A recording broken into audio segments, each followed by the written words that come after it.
Poštovanje, srdačan pozdrav i još jednom dobrodošli u emisiju o sportu sportski. Što je to Hrvatska olimpijska akademija? Čime se bavi? Zašto uopće postoji? Pitamo ravnatelja Hrvatske olimpijske akademije, Sašu Ceraja. Saša, lijep pozdrav, dobar dan. Hvala lijepa na pozivu. Pitanje ste čuli? Jesam. Pa evo ovako, za one koji možda ne znaju, Hrvatska olimpijska akademija je jedna od 150 nacionalnih olimpijskih akademija koje djeluju diljem svijeta, na svim kontinentima. Naše uporište pronalazimo u Međunarodnoj olimpijskoj povelji Međunarodnog olimpijskog odbora, gdje je Međunarodni olimpijski odbor dao smjernice za osnivanje olimpijskih akademija svakom nacionalnom olimpijskom odboru kako bi radili na edukaciji i na promicanju olimpijskih vrijednosti. Te također da se stvore svi uvjeti koji su potrebni takvim institucijama da bi pronosili zapravo tu ideju olimpizma i olimpijskih vrijednosti u državama u kojima djeluje Nacionalni olimpijski odbor kao član Međunarodnog olimpijskog odbora. Zašto je to važno? Zašto je bitno Međunarodnom olimpijskom odboru da pronosite ideju olimpizma? Zar ne znaju svi sve o olimpizmu?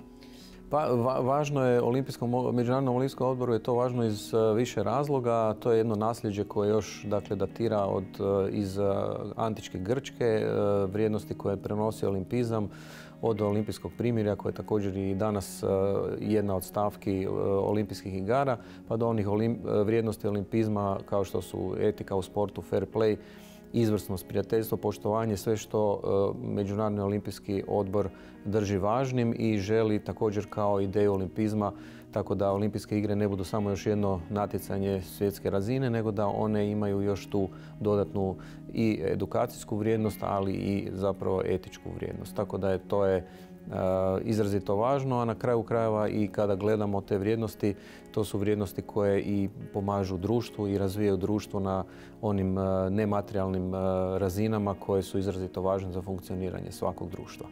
Kako vi to radite u Hrvatskoj? U Hrvatskoj olimpijskoj akademiji mi imamo jedan specifikum, kao i svaka druga nacionalna olimpijska akademija, dakle djelujemo na promicanju olimpizma i olimpijskih vrijednosti putem različitih programa. Oni obuhvaćaju, evo, možda u najkraćim crtama, od vrtićke dobi pa skroz tamo do fakultetske dobi, ali i dalje. Programi koje radimo su doista širokog spektra i mi volimo reći u Hrvatskoj olimpijskoj akademiji da zapravo je samo kreativnost naša i naša mašta nam je granica. Naravno, tu su i financije koje definiraju na koji način... Su dosta jasne granice. Da, ćemo odraditi tih programa, ali također dobivamo i jasne upute svake godine od Međunarodne olimpijske akademije iz Grčke, čiji smo član, koja okuplja, dakle, u kojoj su udružene sve nacionalne olimpijske akademije i koja daje zapravo smjernice za rad i svake godine u mjesecu svibnju na jednoj zajedničkoj konferenciji svaki ravnatelj podnosi izvještaj o svom radu u Međunarodnoj olimpijskoj akademiji i što se sve u toj godini obavilo i odradilo. Mi također radimo i na određenim stručnim člancima, znanstvenim člancima, stručnim skupovima, tako da je zapravo taj spektar djelovanja na području olimpizma doista širok i također puno surađujemo sa Olimpijskim muzejom iz Lozane gdje spajamo kulturu, sport sa kulturom, sa umjetnošću, tako da radimo i dosta na tom polju, na primjer, različitih izložbi, sportske fotografije, umjetničkih dijela, surađujemo sa umjetničkim akademijama u Hrvatskoj, sa studentima koji onda rade na stvaranju takvih dijela, potičemo ih na to. Također i sa školskom djecom, srednjoškolskom populacijom, tu nam je partner Hrvatski školski sportski savez, pa imamo različite natječaje za njih. Pokušavamo i trudimo se nekako pronaći programe i osmisliti programe koji odgovaraju svakoj dobi za koju radimo, da na adekvatan način zapravo promoviramo tu ideju olimpizma, a da djeci ili učenicima ili studentima ili starima ne bude dosadno, nego da to bude nešto što je njima dohvatljivo i zanimljivo. Evo možda mali kuriozitet, sad smo završili više zapravo publikacija smo izdali ali smo koristili isključivo izvore Olimpijskog muzeja iz Lozane. Međutim, evo sad smo završili prvu knjigu Olimpijska početnica koja je u potpunom izdanju Hrvatske olimpijske akademije, autorice Ane Popovčić i ilustratorice Lare Žigić, koja je fantastično primljena i koja je zapravo nekako jedan materijal, tako bih rekao, edukativni koji daje i djeci mogućnosti prostor kroz različite pitalice, ilustracije, bojanje, ali da se izraze, ali također i ovim starijima daje mogućnost da nešto nauče, da nešto nauče iz olimpizma. Tako da evo, što se tiče možda olimpizma ovako u kratkim crtama, tu je doista puno aktivnosti, ali evo, pokušavamo, možda je tako najvažnije reći, pokušavamo na adekvatan način obuhvatiti sve dijelove populacije i prenijeti tu ideju. Spomenuli ste Hrvatski školski sportski savez, spomenuli ste djecu. Nekako imam osjećaj da je s djecom najlakše krenuti, objasniti im što je olimpizam. Jesam li u pravu ili to ipak ide i u neke kasnije dobi? Pa sa djecom je možda najzahvalnije i najradosnije raditi, jer oni su u svojoj jednoj zaigranoj fazi i ako se pravilno pristupi i dobar program napravi, onda zaista ih je lako animirati i oni to sa velikom radošću sudjeluju u takvim programima. Tu surađujemo i sa puno udruga na razini cijele Hrvatske. Jedna od udruga, recimo, puno toga radimo na području Primorsko-goranske županije sa zajednicom sportova Primorsko-goranske županije, udruga sportske rekreacije Kvarner, gdje imamo jedan posebni projekt pod nazivom Širko na olimpijskim igrama koji se sada održao i koji je fantastično bio primljen i s kojim smo preko 2000 djece obuhvatili u nekoliko radionica. Tako da doista se može puno napraviti sa djecom i oni su jedna zahvalna populacija i na jedan način im prenosimo tu ideju koja je svojstven njima. Međutim, također i u ovoj starijoj ili zrelijoj dobi, ali i kod studenata i radne populacije također imamo različite programe koji su isto dobro prihvaćeni i koje također provodimo. Evo, jedan od zadnjih projekata koji smo isto napravili u suradnji sa Hrvatskim kineziološkim savezom. Željeli smo također obogatiti malo stručni rad naših profesora tjelesne i zdravstvene kulture, pa smo u suradnji sa Hrvatskim kineziološkim savezom napravili jedan natječaj Olimpizam na djelu, gdje smo također aktivirali profesore, učenike i željeli smo zapravo utvrditi stanje u školama koje vrlo često nije dobro što se tiče samih uvjeta za rad profesora i izvođenja nastave tjelesne i zdravstvene kulture.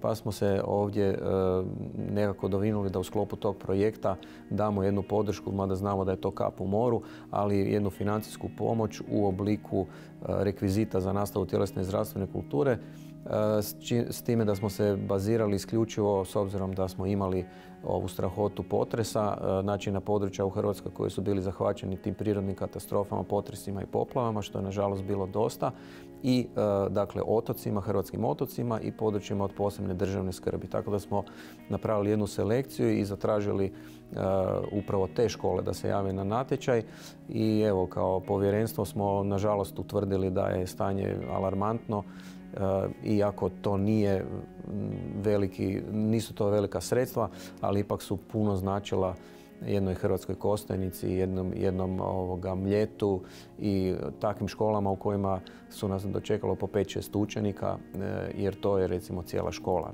Tako da vidimo da možemo sa olimpizmom i tim vrijednostima koje olimpizam prenosi pomoći i možda konkretnije, pa čak i na stručnom planu u sklopu nastave tjelesne i zdravstvene kulture.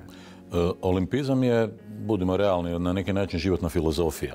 Životna filozofija koja traje negdje od početka prošlog stoljeća pa prema ovamo u modernom dobu, ali naravno naslijeđena iz stare Grčke. Međutim, olimpijski pokret se u posljednjih 10, 15, 20 godina iznimno promijenio. Je li se promijenila i osnovna ideja? Pa ovako, osnovna ideja je i dalje ista, ja bih rekao, međutim uvjeti u kojima ona djeluje više nisu. I zapravo uvjeti i možda sustav, način života koji trenutno imamo ju možda malo i sad već ju promatra s jednog romantičnog pogleda, možda ne skroz realnom, jer smo svjesni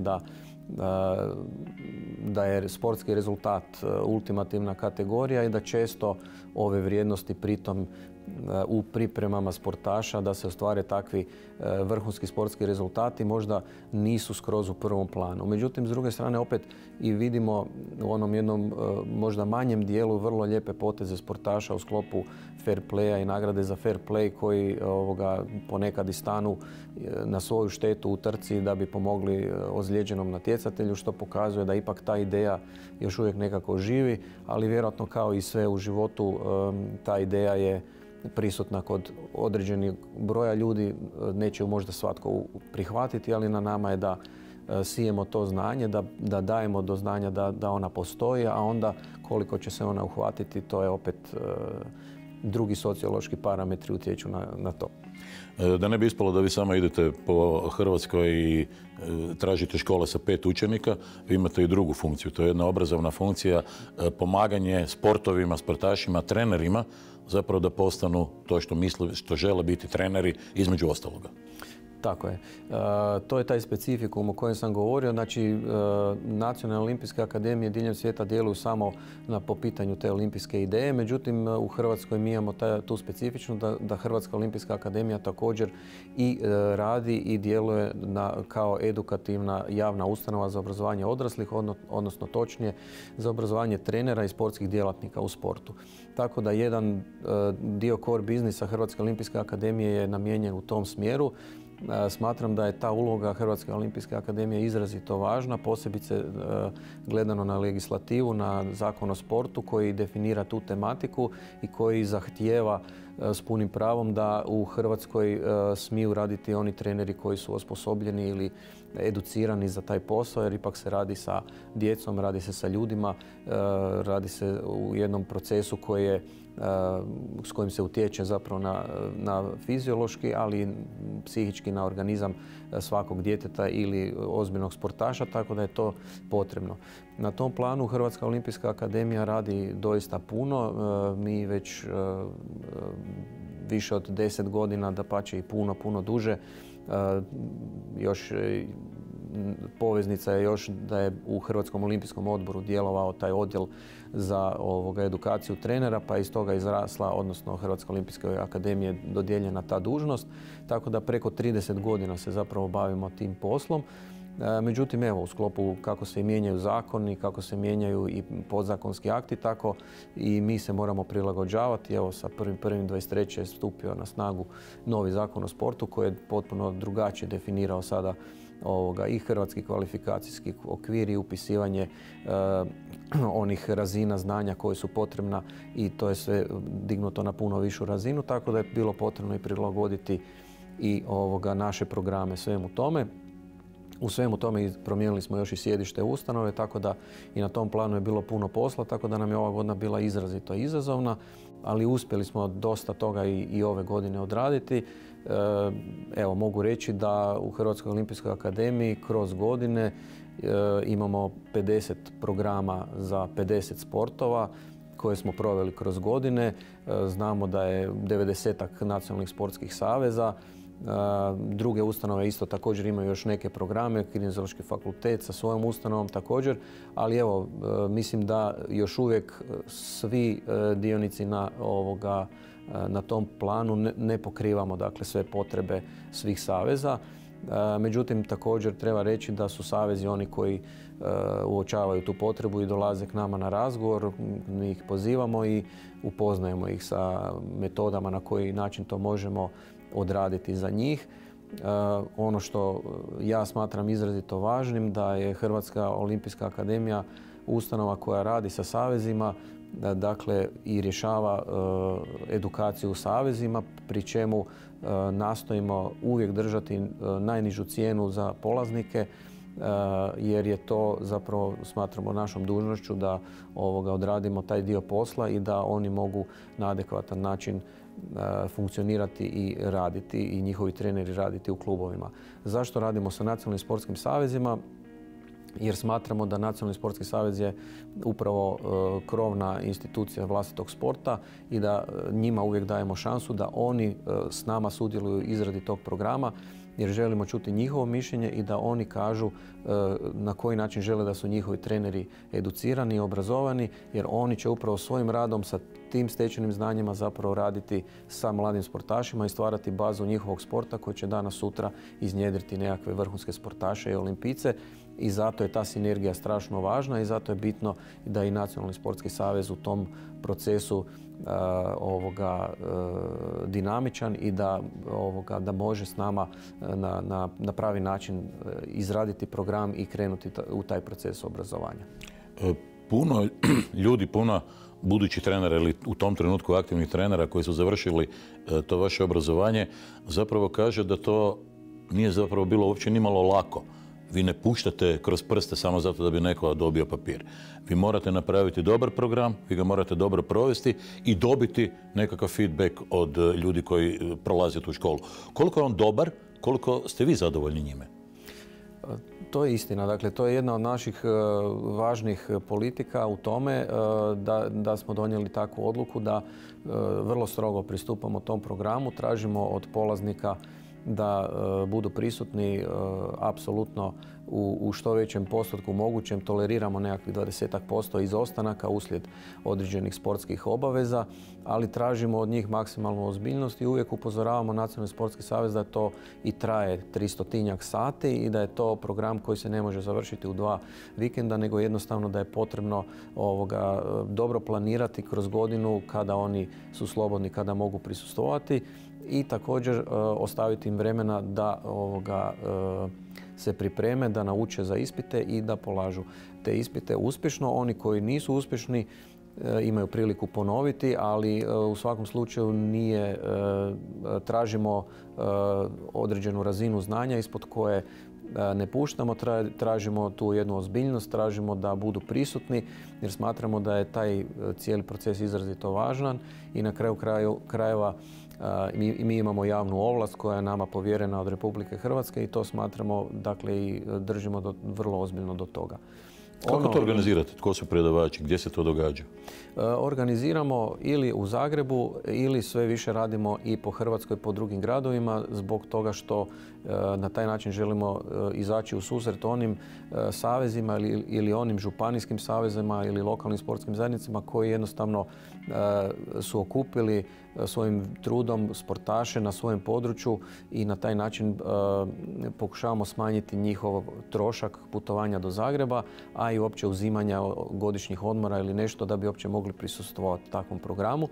Tako da onda mi često izlazimo, evo sad pripremamo program za bočare iz Dubrovnika, u Sinju također bočari, u Slavonskom Brodu bočari, u Rijeci, u Puli. Znači, pokušavamo izaći iz Zagreba, izaći u susret tim sportašima da im pomognemo u njihovom obrazovanju.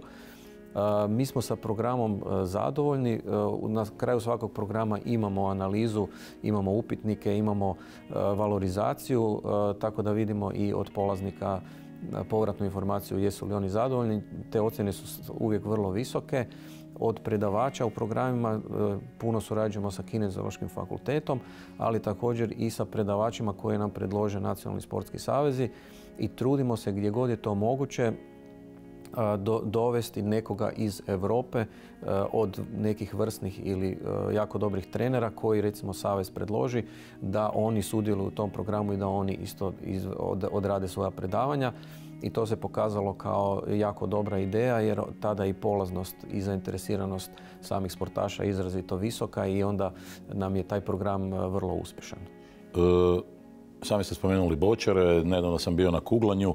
Dakle, vi ne dijelite olimpijski i neolimpijski sportovi, iako ste Hrvatska olimpijska akademija. Da, ne dijelimo. Pokušavamo svima dati jednaku šansu. Ono što sam ja primijetio kroz godine da velike sportove, takozvane velike, ja ih ne volim dijeliti na velike i male, a možda da kažemo da imaju veću medijsku pozornost. Oni nekako imaju i više prilika u sklopu možda visokoškolskih ustanova za obrazovanje i onda je njima nekako lakše. Međutim, ili imaju vlastitu akademiju poput nogometa. Ili imaju vlastitu akademiju poput nogometa ili skijaškog učilišta ili drugih saveza koji su također sad krenuli u tom smjeru.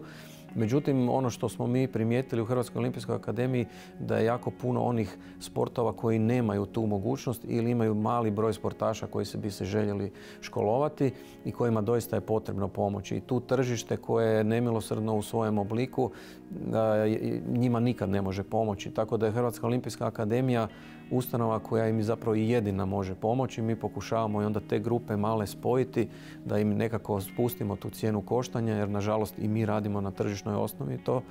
Prije se to sufinanciralo, ali sada više ne.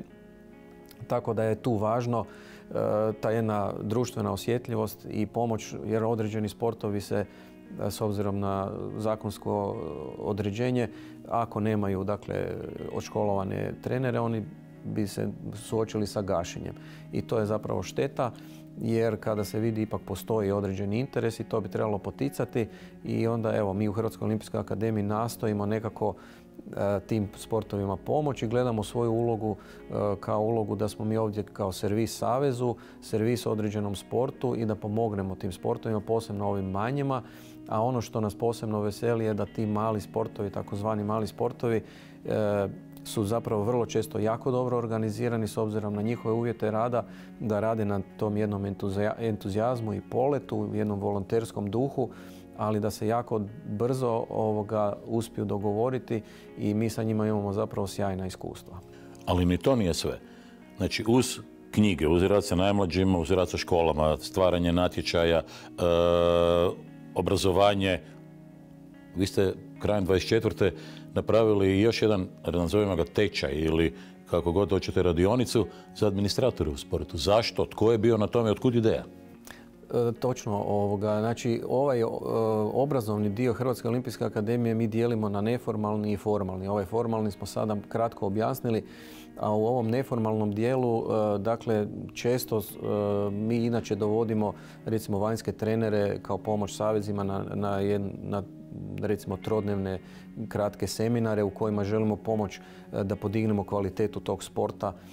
Evo, prije nekoliko godina smo uspjeli dovesti trećeg trenera svijeta u sportskom penjanju, Udu Neumana sa Hrvatskim sportsko-penjačkim savezom, koji je gostovao tu 4 dana i uspjeli po povratnim informacijama doista podići tu kvalitetu sportskog penjanja s obzirom na njegova predavanja i njegove nove metode i zadnja dostignuća u tom sportu.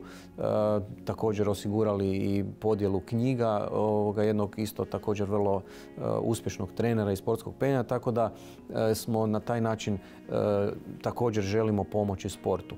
Međutim, osim sporta, osim sportaša i osim trenera, primijetili smo veliku potrebu da se napravi jedan program koji bi bio namijenjen glavnim tajnicima nacionalnih sportskih saveza i lokalnih sportskih zajednica, odnosno zapravo administratorima u sportu i tehničkim tajnicima, jer tu je sport, ono što mi sve više komentiramo međusobno, sport je postao doista cijeli niz tih pravila zakonskih i podzakonskih akata koje treba jedan tajnik znati. Često su tajnici stručne osobe, bivši treneri, kineziolozi, vrlo rijetko su oni pravnici ili financijaši i na tom polju smo primijetili da im je potrebna pomoć.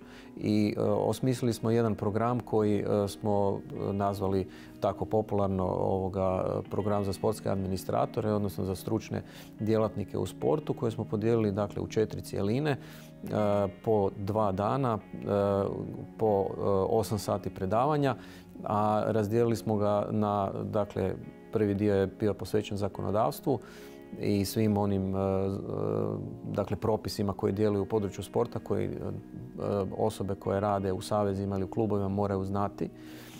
Drugi dio je bio posvećen financijama i računovodstvenim pravilima koja su također izrazito opsežna i mijenjaju se vrlo brzo, dinamična su pa ih je potrebno pratiti.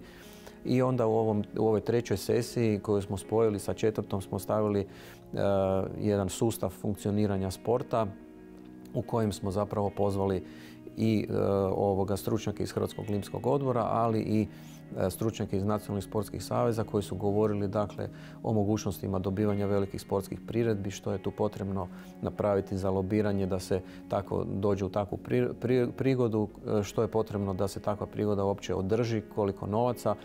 Pa smo dotaknuli volontere u sportu, imali smo jedan krasan primjer rukometnog saveza, pošto sad dolazi svjetsko prvenstvo koji će održati ili su održali. Tako da tu je ravnopravnost spolova u sportu, tu smo govorili nekoliko stvari također o toj temi koja je izrazito važna, pa u diplomaciji u sportu. Dakle, u toj sesiji... Pa u medijima u sportu. Pa u medijima u sportu, tako je. I tu smo željeli malo dotaknuti ona pitanja koja su važna također za funkcioniranje sustava sporta. Koliko ljudi prošlo sve to? Na svakoj sesiji je bilo oko 100-tinjak prisutnih tajnika, što tehničkih tajnika, što administratora. Bio dobar i veliki odaziv i nacionalnih sportskih saveza, ali i ono što nas je posebno veselilo, lokalnih sportskih zajednica i županijskih saveza, pa čak i djelatnika iz određenih klubova. Na kraju smo također proveli jednu analizu koja je pokazala da je takav program, oni su svi ocijenili sa 4,85 program, ocijenili su visoko i predavače, ali ono što je nam izrazito bilo važno, tražili smo i ideje što bih željeli možda slušati ili o čemu što smo propustili reći, tako da smo dobili dosta dobrih ideja koje ćemo ugraditi u sljedeći ciklus. Tako je, jer ja želim zapravo reći ovo je jedna baza kojom smo pokrili temeljna ona znanja. Neka znanja su već tu i znaju se, ali neka su nadograđena. Međutim, posebno u zakonodavstvu, u računovodstvu, ali sada bismo željeli, ideja je da u sljedećem ciklusu krenemo puno dublje još, da pokušamo savezima pomoći sa rješavanjem onih pitanja koji ih svakodnevno muče u radu. Znači, je li to određena pitanja koja su vezana uz porez, prirez ili uz nekakav računovodstveni specifikum ili način na koji će se moći financirati suca na natjecanju ili delegata. Tu postoje određene razlike u poreznom sustavu, određeni različiti tretmani, pa do onoga na koji način treba sprovesti sve akte koje je jedna skupština donijela. Željeli bi pozvati, odnosno obaviti prvo razgovore sa predstavnicima nacionalnih sportskih saveza, lokalnih sportskih zajednica i onda bih moja ideja da napravim jedne razgovore i sa ministarstvima i sa državnim tijelima gdje bi volio pronaći one osobe koje će baš moći pomoći u tim segmentima određenih pitanja, ne više u predavanjima ex katedra, nego da uđu duboko u tu problematiku i da doista daju na jednom primjeru, pokažu svakom savezu rješenje na koji način oni to mogu puno lakše provesti, a da je zakonski. Dakle, Znači 2025. će biti jako je zanimljivo za vas. Pa hoće, da. Evo, dosta ambicioznih planova je ovdje i ideja je da svake godine pomalo tu sportskim rječnikom, da kažemo, podižemo tu letvicu uvijek malo više, jer evo, smatramo da je okruženje u kojima sport funkcionira stvarno izrazito dinamično i da je potrebno savezima dati tu podršku, jer i s obzirom na novi zakon o sportu, javne ovlasti koje su dobili, smatramo da je doista u nekim savezima niti ne postoje profesionalni tajnici, nego su to volonteri. Tako da tu stvarno, evo, činimo sve što je u našoj moći da izađemo njima u susret, da im olakšamo njihov rad kako bi oni uspješno vodili taj savez i kako bi savez onda skrbio o sportašima i da onda ti sportaši imaju priliku skoncentrirati se na ono što trebaju raditi, da se natječu i da su što bolji, da taj sport onda podignu na jednu razinu koju zaslužuje. Da. Završit ću s ovim optimizmom, neću vas pitati koliko ljudi to sve radi, nego ću vam se zahvaliti na ovom razgovoru. Mislim da smo puno toga saznali u Hrvatskoj olimpijskoj akademiji. Hvala lijepa. Hvala vama na razgovoru. Došli smo do kraja o sportu sportski. Idemo dalje.